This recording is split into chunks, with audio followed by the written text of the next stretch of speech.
Publigo tu macam mana simpanan dia? Bagus sangat soalan ni. Video ni khas untuk tuan-puan tahun 2026. Masih lagi belum simpan dengan Publigo, tak tahu lagi tentang Publigo, boleh save video saya dulu sebagai rujukan pada masa akan datang. Publigo merupakan syarikat jual beli emas yang terbesar di Malaysia dari tahun 2008 lagi tuan-puan.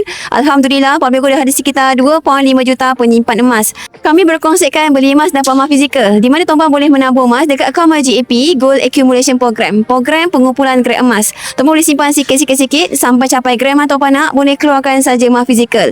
Di mana tuan-puan akaun MyGAP ni, kita memang meraihkan semua golongan untuk simpan emas, baik kanak-kanak, student di rumah yang bekerja sendiri, yang makan gaji, kerja kerajaan, kerja swasta, peniaga tepi jalan, peniaga pasar malam, abang-abang Grab driver, Grab Food, Lalamove, Foodpanda pun boleh simpan dengan Publigo. Apatah lagi makcik-makcik dan pakcik-pakcik pencen. Okey, akaun MyGAP tuan-puan boleh simpan minimum RM100 dan dia akan tukarkan kepada grade emas tuan-puan 0.15 gram sampai capai grade emas tuan-puan nak, boleh keluarkan saja emas fizikal. Contoh, tuan-puan suka dengan item 1 dinar ni. 1 dinar tuan-puan beratnya 4.25 gram. Nilainya hari ni sekitar RM2,700. Ada orang boleh beli seketul, tapi ada orang tak boleh beli seketul. Maka dia boleh simpan sikit-sikit sampailah kena 4.25 gram dekat akaun MyGAP ni, maka dia pun boleh keluarkan 1 dinar juga.